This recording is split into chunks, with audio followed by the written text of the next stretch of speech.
My husband, Mike, and I wished to have a family. But during the first 6 years of our marriage, I experienced 5 miscarriages. We moved to Tennessee and I was blessed to have Dr. Frank as my obstetrician. At the 29th week of gestation I began to dilate and efface prematurely, so I was placed in the hospital. While there, I began having swelling of my feet and hands with extraordinary pain to my upper back and upper abdominal area. I also had an increase of protein in my urine. My daughter needed to come early, so she was born at 31 weeks. The delivery was normal. I was kept in labor and delivery for observation.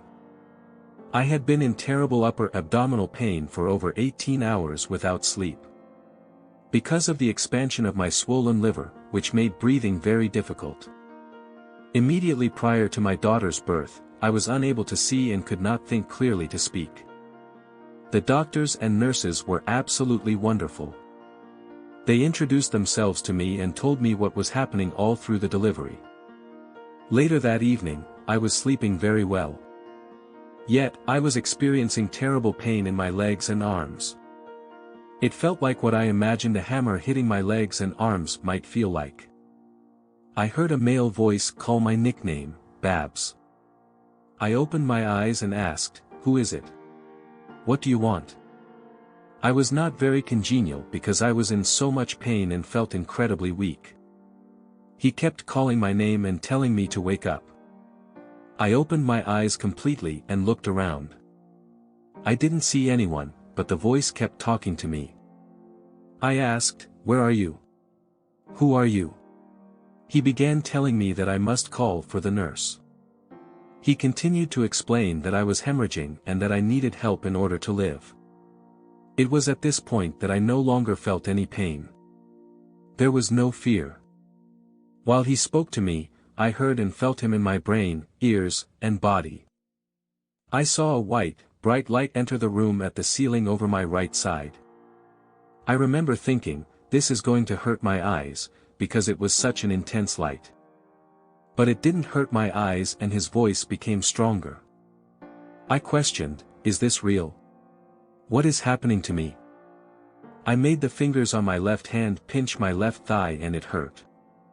I thought, yes, I am awake. At that point I looked for the call button. I saw it on the right side of my pillow. I tried to reach it with my left hand, but I was too weak. I could not lift my left arm to reach across myself to lift the button. My left arm simply fell to my side. My right arm was unusable because it had IVs in it and my arm was tied to a board that was tied to the bed. His voice was so calm, so loving, so reassuring. I have never felt so much love and peace in my whole life, not before or after that event. It rewrote my entire life. Everything I felt, believed, and hoped was all changed by his presence. I began asking him questions and he was answering them faster than I could form the questions in my mind. He told me to vocally call for the nurse. So called for the nurse. I could hear 2 nurses talking outside my room, not 6 feet from my door. One of the nurses asked if the other nurse could hear someone calling. My voice was so weak that when she got up, she began going door to door at the end of the corridor. I was so excited for her to come in and see the light so I could tell her that Jesus was in my room. He had already told me who he was. He told me not to frighten her, so I asked her to check my urinary catheter because I was wet and lying in it. He said she would be very upset. In actuality, I was lying in blood from my shoulders to my calves that squished when I moved. It was cold, but there was no pain anymore. When she came in, I was so disappointed that she did not see the light. I saw the light, but she did not. She became highly alarmed when she saw the blood. I was taken immediately to surgery. While I was being wheeled down the corridor to the surgical suite, he told me I would be fine. I could feel him pull away from me. I didn't want him to go. The light left as it came. During the time I was waiting for the nurse to enter my room, I was told that I would live to raise my children. This was an important comfort as I was to experience breast cancer and a stroke. I had been told by the doctors that it would be very unlikely for me to ever have any more children. I went on to have 2 more children, which made 3 in all. I was also told that I would become a registered nurse. I laughed to myself and thought, how, when? But 20 years later, I went back to school and graduated top of my class to become a registered nurse. Because of my own experiences, I have always been very careful to watch what I say around patients who are unconscious. Patients can hear us.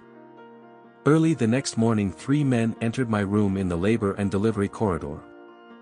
The head surgeon who had operated on me, and the hospital attorney stood at my doorway. They told me that they had heard that I had a sentinel event the evening before and wondered if I intended to sue the hospital. I told them that the surgeon saved my life and to leave my room. No more was said. I will always be grateful for the loving care I received at the hospital and for the event that changed my life.